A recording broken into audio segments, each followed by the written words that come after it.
So this time last weekend, I was still in the air. I think we'd just come into California airspace. And it's worth noting that this trip took a lot more out of me than the last trip to the UK.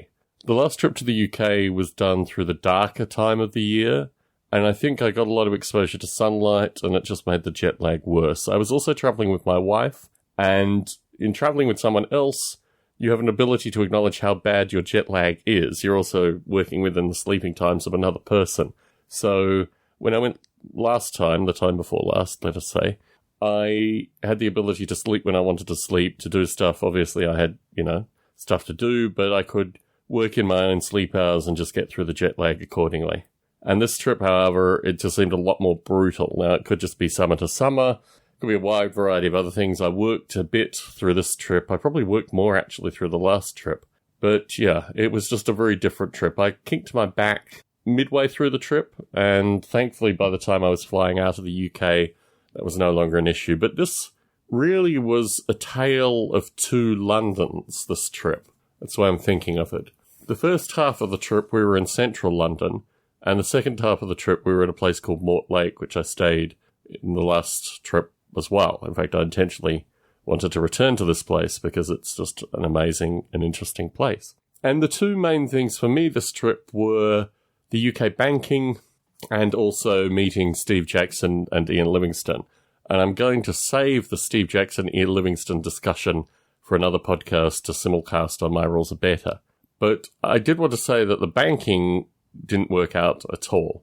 I went there with documents. They preemptively emailed me the night before indicating that I'd need different documents. And what I realized when I actually was there at the bank was this whole thing is just a game. They have no interest in people opening bank accounts through the way that I was doing it. The way they have an interest in people opening bank accounts, which my wife found through a Google search the evening after, the evening of the failed bank incident, was £25,000. If you have £25,000, you can open an English bank account anywhere in the world. No issue.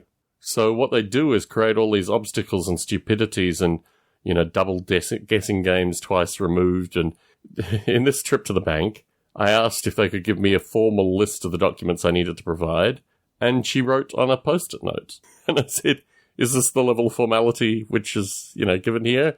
And she said, well, here's the Post-it note. The whole notion of opening a bank account in the UK is very, very curious, but this experience appeared to be a wasted time. What I did add to the list of 2, now 3 things was my wife having a nice time in the UK was an important part of this trip. The plan is eventually to move back to the UK at some stage, and it's really important that Michelle has a nice time in the UK through this trip. And to this end, the time in central London wasn't particularly nice. Central London isn't particularly nice. You have a lot of bad experiences which are comparable with living in San Jose. Quite fundamentally, it's very curious, actually, the parallels. But, you're being jostled and bustled around and, you're constantly being questioned and prodded and probed and all this kind of stuff. And really, the whole nature of doing fun stuff in central London is pretty difficult. I did get to the Orcs Nest. I did try a couple of other game stores as well, but this too will be for My Rules Are Better. Aside from that, I really didn't do that much in central London. I went down and met up with my model rail friends in Kent and went to their Bredgar full-sized, it's 5/8 of a mile short line train, I guess you'd call it, with 10 steam locomotives and a variety of other things, and that was a remarkably nice day out, in contrast to the rest of the time had in central London. I went to the RAF Museum. That was really good. The RAF Museum was just beautiful. That was on the first full day that I was in the UK. And that was just a wonderful museum. And no one knows about the RAF Museum. It's an undiscussed secret. It's very curious, the nature of this thing that, Brits that live in London haven't even been to the RAF Museum. It's about 5 hangars, some more packed than others, but the main 3, 4, maybe main 3 hangars, the planes of overlapping wings, they're that tightly packed in there. Just some beautiful aircraft. And to see Messerschmitt Bf 109 next to a Spitfire, physically next to one another, to look at the wingspans and just the different philosophies that went into these 2 fighter aircraft was an untouchable luxury. That whole thing was a luxury. I like to maximize my sense of, I don't know, luxury, for want of a better term. And not necessarily financial luxury, just the luxury of time and experience when I'm in the UK. And thankfully, we moved to Mortlake. And Mortlake facilitated that a lot more. It was a lot more quiet. It is a house on a footpath. It's not on a road. So you walk down a lane, you walk on a bit more, you walk on a bit more, and then there's this house. There's this house surrounded by a garden that you walk into, and there's a cat called Sven, and it just is the most idyllic little place in London. It's wonderful. And it was wonderful to show my wife this thing, give her a sense of, you know, the UK as a normal place as opposed to this bustling central London nonsense. And I think certainly through our stay in Mortlake, Michelle really appreciated the subtleties of English life, which are really wonderful.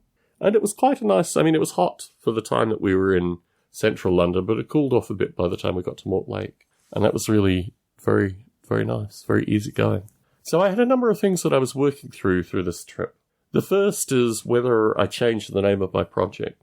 And maybe just before I left, it came about, and really I think a lot of this is manipulation for media, but it came about that the alleged comedian is now the third highest paid alleged comedian in the US. And he's completely suppressed everything. I think Noble Ape is now on maybe page 2 or page 3 of Google searches. The Instagram stuff for regular Noble Ape doesn't even come up. Only what comes up is what he has prioritized or his people have prioritized. So, you know, I can't go for multiple years like this. I met a friend in London, had a meal, and he pointed out to me that when I was in Sweden, actually through the Stockholm rewrite, staying in his apartment in Sweden, I was dealing with some idiots who were ex-Microsoft people that forced me to change the name of the project back 2000. This was just a familiar thing. These individuals with their aggression and their nonsense and their suppression and all this kind of stuff. This is just what appears to be the case when you try to do anything in some regard.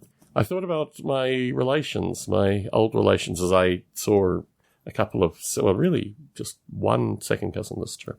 And I thought about the nature of their experiences and having to move continuously to, you know, avoid the Tsar and this kind of stuff. I thought to myself, well, to have to change the name of your project every 20 years, it's not really that bad. I mean, the ideas are still there. It's just going under a different name. So anyway, I'm going to start this process. I'm going to start this process by getting a whole lot of documentation together because that was one of the things that was expunged, obviously, through Wikipedia. So let's get some documentation together. The app is pretty close, pretty darn close, actually, to be launchable. So that is one good thing. But I'd like to have a little bit of documentation before I actually launch the app so people have something to come and read rather than just play with the app.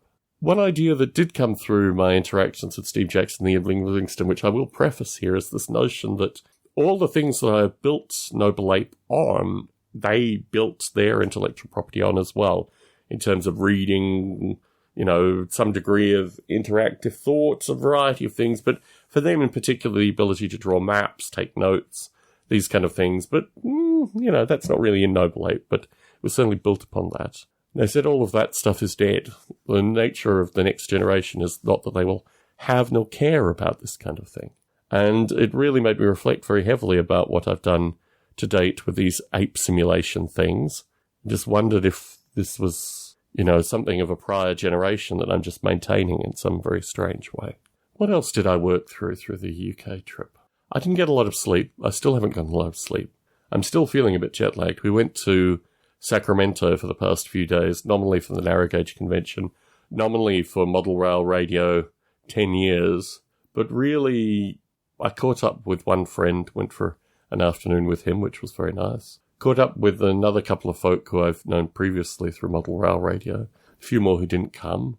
But it was a very strange trip in terms of just, I had to kind of ask myself a few times why I was actually in Sacramento for chunks of the trip at least. Because certainly being tired and just not having spent enough time at home and this kind of thing, it all started to add up. My brother is in town in 2 weeks' time, so we're going to be going out again for a couple of days. But I'm going to make the most of my homebody status up until then. I mean, obviously I'll be going into the office and that kind of stuff, but in addition to that, I hope to be utilising the luxury of having a house of my own.